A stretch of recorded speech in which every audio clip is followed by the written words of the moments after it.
ఇక్కడ భరతుడు అట్లా కాదు. Bharata is not like that. నా దేహమే లేదు, I have no body. నేనంతా నీలోనే ఉన్నాను I am in you. అని రామచింతన చేస్తూ వచ్చాడు.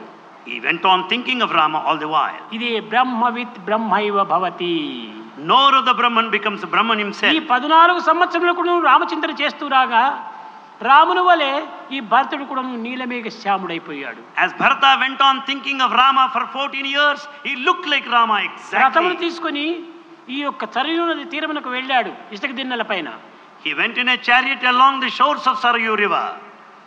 అక్కడ కూర్చోబెట్టుకున్నాడు రాములను. There Rama sat there. ఈ భరతుడే దాని రథము నడుపుతూ వస్తున్నాడు. Bharata is driving the chariot. Ayodhya వాసులు చూచారు. All inhabitants of Ayodhya వారికి saw. ఆశ్చర్యం వేసింది. They were surprised. ఎవడు రాముడు ఎవడు భరతుడు Who is Rama and who is Bharata?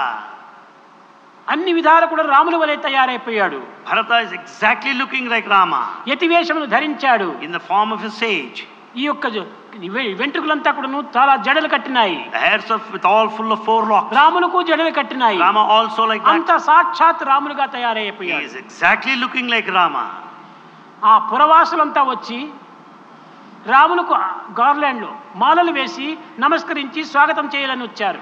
All citizens came over there to garland Rama and welcome him to Ayodhya. సూక్ష్మ బుద్ధి గల భరతుడు చూచి చూచి మృక్కునా అపరామ భక్తి ఎంతో గొప్పరా.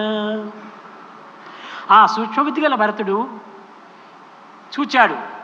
అందరూ భరతునికి మాలలు వేయడానికి వచ్చారు.